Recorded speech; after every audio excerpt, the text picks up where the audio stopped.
Compañeros y profesora, para empezar este video y desarrollar la actividad, cito una frase célebre. Al final no recordaremos las palabras de nuestros enemigos sino el silencio de los amigos. Martin Luther King Jr. En este video pretendemos relacionar, analizar y comparar los discursos implícitos dentro de los dispositivos seleccionados para la actividad.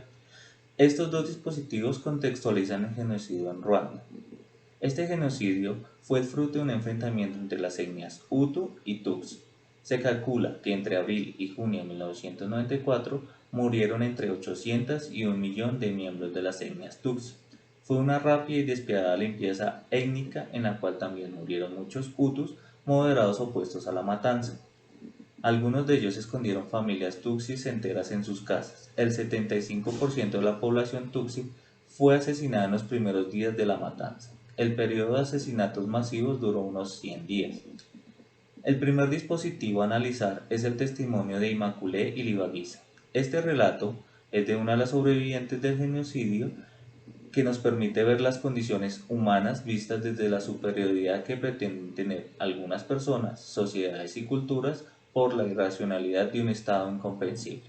Asimismo, la inhumanidad de la indiferencia de las naciones al no ayudar en diferentes conflictos. El segundo dispositivo es la película Sometimes in April. Estas narraciones cuentan los acontecimientos que ocurrieron en abril de 1994 en Ruanda. Esta película se divide en dos tiempos. El primero donde se explica los acontecimientos que sobrevivieron en 1994 y un hoy ubicado en el 2004.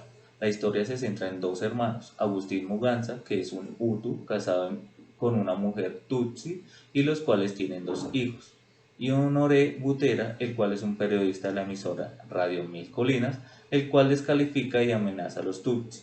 Esta película no solo se centra en narrar y mostrar las diferencias políticas y sociales por las que atravesó Ruanda, sino también la poca intervención de la ONU, de Estados Unidos, Francia y demás países que, atendiendo a las cifras de muertos y graves violaciones de derechos humanos, decidieron no hacer nada frente a la masacre.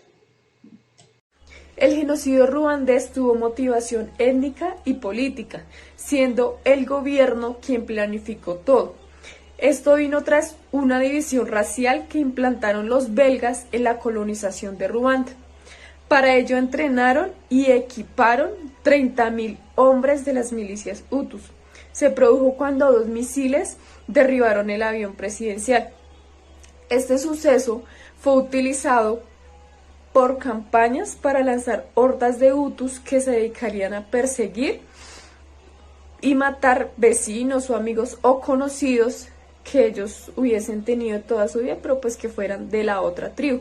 Históricamente, durante años, estas tribus tuvieron varios enfrentamientos, pero en la mayoría fueron aislados, hasta el año del 94, que fue el más grande.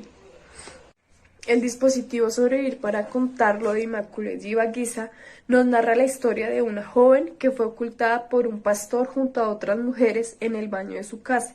Este pastor era de la otra tribu, pero él decidió ayudarnos. Ellas tuvieron que pasar aproximadamente 3 meses en este baño, que era muy pequeño. Immaculée Ilibagiza tuvo que alimentarse de las sobras que dejaban los niños o la comida que el pastor buscaba en la basura, porque él no le podía decir a nadie se podía enterar que aquellas mujeres estaban allí.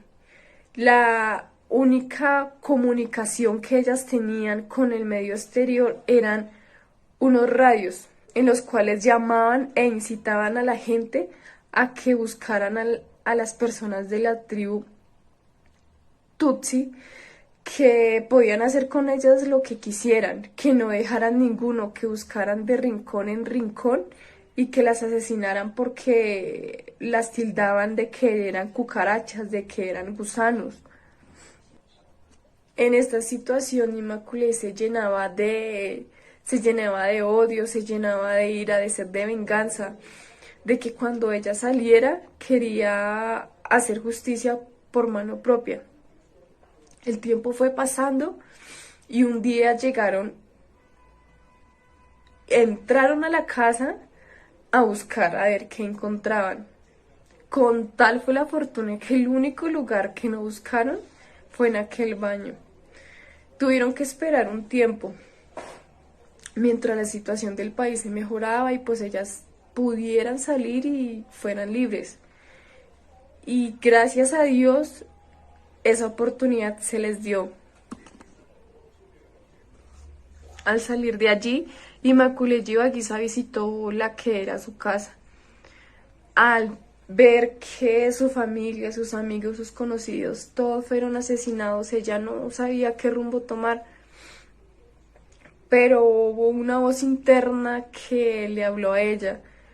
Y ella, a pesar de todo lo que tuvo que pasar, ella escogió el camino del perdón, el de vivir la vida diferente, llena de amor, que ella no podía cambiar el pasado, pero sí podía decidir cómo vivir el futuro. Este dispositivo nos habla sobre el perdón, sobre que si nosotros perdonamos, directamente los afectados o beneficiados somos nosotros. De que hay veces nos quejamos por las cosas que no tenemos, pero no sabemos la gran importancia de saber y agradecer todo lo que nosotros tenemos. Cuando ella conoció al asesino de su familia, lo que le salía del corazón era un perdón, porque ella quería ver la reacción que tenía al ver al asesino de su familia, pero lo único que ella le pudo brindar fue un perdón, y lo que ella sentía era lástima por esta persona, por cómo se veía, por el aspecto físico, que tenía compasión, sentía compasión por él, y se preguntaba cómo él se podía hacer tanto daño. En ese mismo lugar estaba el jefe de la cárcel, y él no entendía cómo Immaculée podía perdonar sabiendo de que tenía al frente el asesino de su familia. Él estaba lleno de odio y de resentimiento porque a él le asesinaron a su esposa y a sus 5 hijos. Pero Immaculée decía que ella lo hacía desde sus sentimientos y desde su corazón.